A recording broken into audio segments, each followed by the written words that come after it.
Welcome to Overthinking It, where we subject the popular culture to a level of scrutiny it probably doesn't deserve. France is one of the big five, the countries that get a free pass to the Eurovision finals. And it's a good thing for them because these days, that's the only way they're going to make it there. In 2012, they finished fourth from the bottom. In 2013, they finished third from the bottom. In 2014, they sent electropop trio Twin Twin with the song Mustache. We at Overthinking It loved it. Twin Twin, you have nothing to be ashamed of. But in another way, you have a lot to be ashamed of because you finished dead last. That is the only time that has ever happened to France in the history of Eurovision. They've been in the contest 57 times and they have never done that badly. And so I must ask you a question. How can France bounce back from that? By doing what the French people have always done best, getting super serious and bringing everybody down. Il ne me reste que des larmes. The song is called N'oubliez pas, which means don't forget.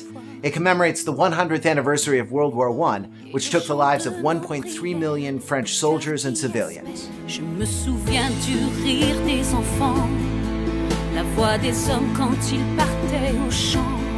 It is very stirring and very French. But here's the thing, for all intents and purposes, this isn't really a song about World War I. Now maybe it was about World War I when it was written around Armistice Day, but it wasn't actually selected until January 23rd. Anybody remember what happened in France in early January?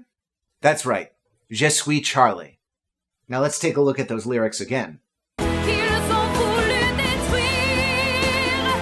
nos croyances et nos âmes avec des mots de haine que l'on ne connaissait pas. So France is going to Eurovision with what is essentially a song of unity and defiance in the face of terrorism.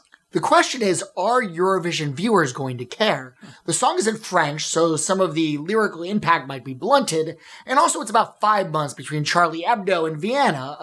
Is the outpouring of sympathy still going to be there? Now, this is a song I can sort of get behind, because unlike my esteemed colleague here, I actually like it that a Eurovision song can mean something. Sure, countries tend to vote for their neighbors with depressing regularity. But sometimes you can have a moment like Israel winning the contest only 6 years after the Munich Olympics. Or Italy's win in 1990, with a song about the formation of the European Union. Or Serbia winning in 2007 thanks to votes from all the former Yugoslav countries, less than 10 years after the end of the war there. Or even 2014, when Conchita Wurst took another step towards mainstreaming the beard and gown look. On the other hand, France's number isn't so, what's the word I'm looking for, good. It sort of reminds me of France's song from 2011, another operatic number with a snare drum.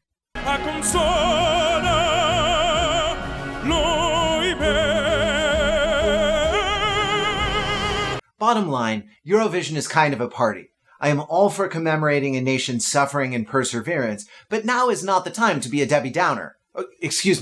Debbie Downer. Well, subscribe to this channel for the rest of our Eurovision coverage, leave a comment below, and visit us on the web at Overthinking It, where we subject the popular culture to a level of scrutiny C'est probablement ne mérite pas.